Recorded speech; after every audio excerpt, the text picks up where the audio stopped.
Halo, selamat pagi adik-adik. Selamat bertemu kembali. Semoga adik-adik semua dalam keadaan sehat. Ingat, jangan lupa pakai masker ya adik-adik. Ini adalah pertemuan ketiga kita, mata pelajaran prakarya dan kewirausahaan. Tapi sebelum itu, jangan lupa absen ya. Materi kita pada hari ini adalah sistem produksi kerajinan dari bahan limbah berbentuk bangun datar. Sebelum kita mulai, adik-adik tahu tidak apa itu limbah? Limbah yang biasa kita sebut adalah sampah, itu adalah sisa dari suatu kegiatan, baik dari rumah tangga atau industri yang sudah tidak terpakai adik-adik. Cara terbaik untuk mengurangi limbah adalah dengan mendaur ulang kembali, sehingga menjadi benda yang memiliki manfaat, seperti menjadikannya produk kerajinan. Hasil dari produk kerajinan ini adik-adik dapat kita pakai kembali atau kita jual sehingga membantu perekonomian kita ya adik-adik. Daripada limbah ini kita buang, mendingan kita daur ulang kembali. Gitu ya adik-adik. Materi kita kali ini ada 4 sub pokok bahasan yang akan kita pelajari adik-adik. Yang pertama, jenis dan karakteristik bahan dan alat limbah kerajinan bahan limbah berbentuk bangun datar. Kedua, macam-macam kerajinan bahan limbah berbentuk bangun datar. Ketiga, teknik produksi kerajinan bahan limbah berbentuk bangun datar. Dan yang terakhir adik-adik, tahapan proses produksi kerajinan bahan limbah berbentuk bangun datar. Kita pelajari satu-satu ya adik-adik. Kita mulai. Yang pertama, jenis dan karakteristik bahan limbah. Mari kita pahami terlebih dahulu ya adik-adik tentang bangun datar. Bangun datar adalah sebutan untuk bangunan-bangunan dua dimensi. Bangunan dua dimensi adalah bangunan yang memiliki luas dan keliling. Bedanya dengan bangun ruang itu memiliki volume. Bedanya bangun datar dengan bangun ruang, yaitu bangun datar tidak memiliki volume, sedangkan bangun ruang memiliki volume. Semoga paham ya adik-adik. Bahan limbah terdiri dari dua jenis. Yang pertama, limbah organik, dan yang kedua adalah limbah anorganik. Limbah organik merupakan limbah yang mudah diuraikan atau mudah membusuk, seperti daun, kulit telur, kulit buah atau sayuran, dan lain-lain. Sedangkan limbah anorganik merupakan jenis limbah yang berwujud padat dan sangat sulit untuk diuraikan atau sulit untuk membusuk, seperti sampah plastik, logam, kaca, kaleng, dan masih banyak lagi. Jadi, dari kedua jenis limbah ini, adik-adik bisa manfaatkan kembali menjadi macam-macam produk kerajinan tangan yang mempunyai nilai seni dan memiliki nilai jual yang tinggi, sehingga mampu mendapatkan keuntungan dari hasil jualnya. Itu adik-adik. Yang berikut alat kerajinan bahan limbah. Yang pertama, pensil. Pensil ini adik-adik biasanya digunakan untuk membuat sketsa. Itu sebelum kita mulai membuat sebuah produk, kita sketsa dulu. Nah, yang berikut spidol. Mungkin untuk mewarna, gunting, pisau, gergaji, komputer, dan lain-lain. Kalau zaman sekarang adik-adik, banyak orang yang mendesain itu menggunakan komputer. Materi yang kedua adalah macam-macam kerajinan bahan limbah berbentuk bangun datar. Contohnya, Ini kerajinan dari kardus. Itu keranjang penyimpanan. Yang berikut, hiasan dinding. Ini dari daun loh adik-adik. Yang berikut, payung. Kalau payung ini dari kertas. Yang berikut, hiasan dinding. Wayang ini dari logam. Ini hanya contoh ya adik-adik. Jadi adik-adik bisa buat berbagai macam kerajinan, terlebih khusus dari bahan limbah, sesuai dengan ide dan kreatif kalian ya adik-adik. Saat kita melakukan perancangan produk kerajinan, ada beberapa unsur yang harus kita perhatikan adik-adik. Yang pertama, unsur estetika. Yang kedua, unsur ergonomis. Apa itu unsur estetika? Nah, unsur estetika ini sering kita kenal dengan istilah keindahan. Nilai-nilai keindahan atau keunikan dari karya seni itu memiliki prinsip. Yang pertama, kesatuan atau unity, keselarasan, harmoni, keseimbangan, balance, dan kontras bahasa Inggrisnya, sehingga menimbulkan perasaan haru, nyaman, nikmat, bahagia, agung, ataupun rasa senang. Untuk kerajinan yang memiliki fungsi hias seperti hiasan dinding, unsur estetika ini sangat penting karena produk kerajinan tersebut itu lebih mengutamakan keindahannya. Yang berikut adalah unsur ergonomis. Unsur ini selalu dikaitkan dengan fungsi atau kegunaan.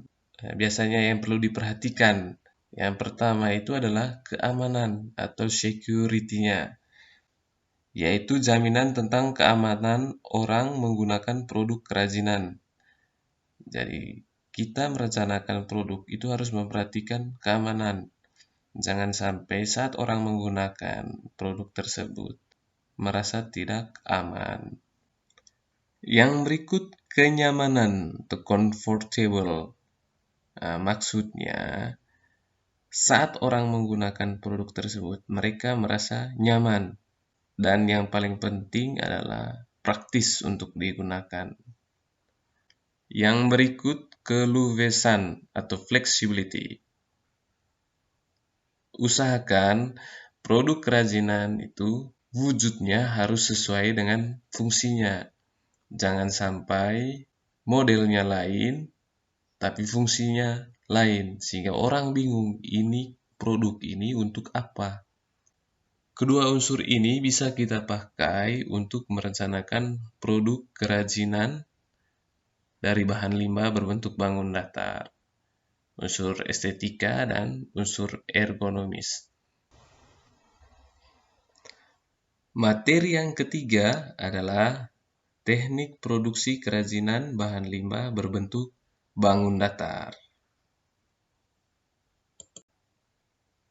Yang pertama adalah proses fabrikasi.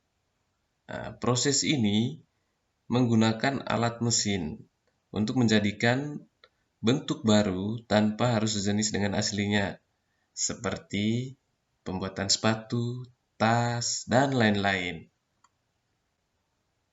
Berikut proses ekstraktif.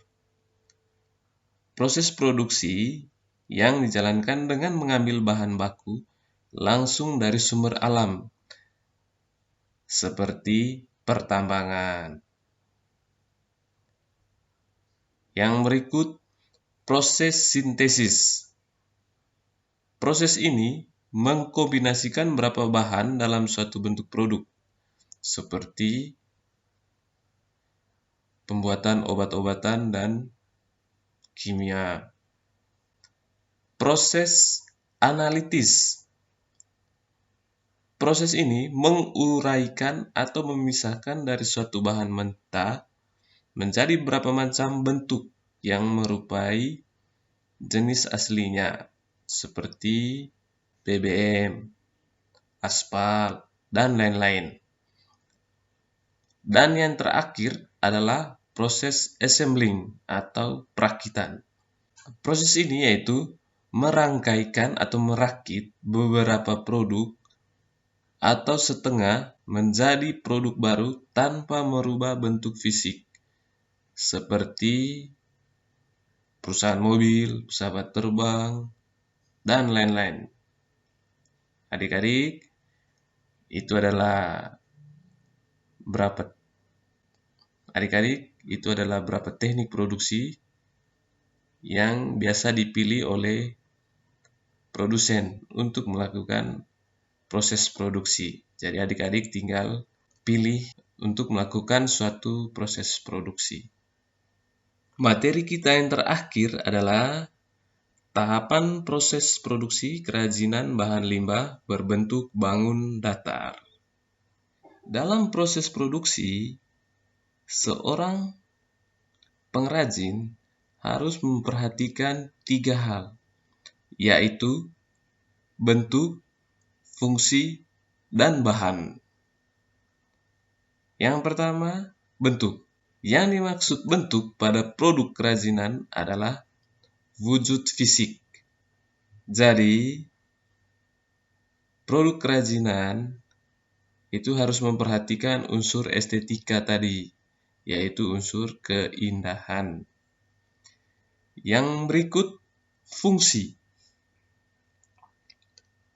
Dalam pembuatan produk kerajinan, pengrajin harus mampu menghubungkan bentuk dengan fungsi, sehingga karya yang dihasilkan dapat memenuhi fungsinya, sementara bentuknya tetap indah. Yang berikut, dalam memproduksi kerajinan juga harus memperhatikan aspek nyamanan. Dan yang terakhir adalah bahan. Seorang pengrajin, dia harus memiliki penguasaan terhadap bahan. Jika seorang menguasai atau memahami bahan, maka dia tahu cara pengolahannya. Sebagai contoh, berikut adalah sebuah hasil karya dari kulit jagung. Untuk tahapan proses produksinya adalah sebagai berikut. Sebelum itu kita merancang produk dulu. Sebagai contoh tadi, kulit jagung. Kulit jagung ini banyak kita temukan di pasar. Apalagi di wilayah kita, banyak orang yang menanam jagung. Kulit jagung ini adalah limbah basah. Maka cara pengolahannya adalah dengan mengeringkannya pada sinar matahari atau pada alat pengering. Tahapan proses produksi berikutnya adalah menyiapkan alat dan bahan pendukung seperti gunting, benang, tali, dan lain-lain. Tahapan yang berikut adalah keselamatan kerja. Keselamatan kerja ini merupakan sikap pada saat kita bekerja. Ini berhubungan dengan cara bagaimana kita memakai alat, serta bagaimana mengatur alat yang baik dan aman. Tahapan yang berikut adalah teknik pembuatannya. Yang pertama adalah merancang. Dalam membuat karya kerajinan dari limbah kulit jagung ini, terlebih dahulu kita merancang hal-hal yang ingin kita kehendaki, seperti motif. Kita cari dulu motif-motif bunga. Contohnya ini yang ada pada gambar. Teknik berikutnya adalah menyiapkan batang lidi. Gunanya batang lidi ini nanti dipakai sebagai tangkai bunga. Selain batang lidi juga kita bisa pakai tusuk sate, pakai kawat, dan lain-lain. Yang berikut, menyiapkan kulit jagung. Tadi di awal, kulit jagung yang masih basah itu kita keringkan dulu. Setelah itu, kita haluskan. Kita bisa lihat pada gambar, Salah satu caranya itu dengan menggunakan setrika. Hal ini untuk memudahkan dalam proses pembuatan bentuk yang kita kehendaki.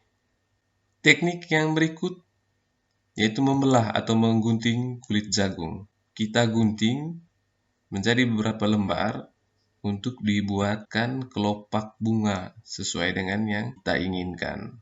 Teknik pembuatan yang berikut yaitu membuat kelopak bunganya. Nah, kita lihat pada gambar seperti itu. Teknik yang berikut menyiapkan tangkainya. Nah, agar kelopak bunganya terlihat menarik, maka kita bisa gunakan serabut kulit jagung. Tapi terlebih dahulu kita warnai dulu supaya lebih menarik. Teknik yang berikut membuat bunga dan daun. Nah, setelah kelopak bunga dan tangkai selesai, kita buat bunga dan daunnya. Adik-adik bisa lihat di gambar. Yang berikut adalah memperbanyak tangkai bunganya. Setelah satu bunga selesai, maka kita bisa memperbanyak jumlahnya. Untuk lebih jelasnya, lihat pada gambar. Dan yang terakhir adalah finishing karya. Nah, jika jumlahnya tadi sudah banyak, maka kita siapkan pot bunganya, lalu kita tata. Nah, hasil karyanya siap untuk digunakan sebagai hiasan, baik interior maupun eksterior dari rumah kita. Nah, adik-adik, itu tadi adalah contoh kerajinan dari kulit jagung. Sangat diharapkan adik-adik dapat memanfaatkan bahan dari limbah berbentuk bangun datar lainnya menjadi karya kerajinan yang unik dan menarik, serta memiliki daya jual yang tinggi. Sampai di sini mengerti ya adik-adik? Sampailah kita di penghujung pertemuan kita ya adik-adik. Hari ini kita dapat informasi baru tentang sistem produksi kerajinan dari bahan limbah berbentuk bangun datar. Tadi kita sudah pelajari jenis dan karakteristik bahan dan alat kerajinan bahan limbah berbentuk bangun datar, macam-macam kerajinan bahan limbah berbentuk bangun datar, teknik produksi kerajinan bahan limbah berbentuk bangun datar, dan tahapan proses produksi kerajinan bahan limbah berbentuk bangun datar. Sangat diharapkan dapat mencari materi dari sumber lainnya adik-adik. Akhirnya, terima kasih untuk semua yang telah menonton video ini sampai selesai. Tetap jaga kesehatan, jangan lupa pakai masker. Jangan lupa like, komen, dan subscribe. Sampai jumpa pada pertemuan selanjutnya.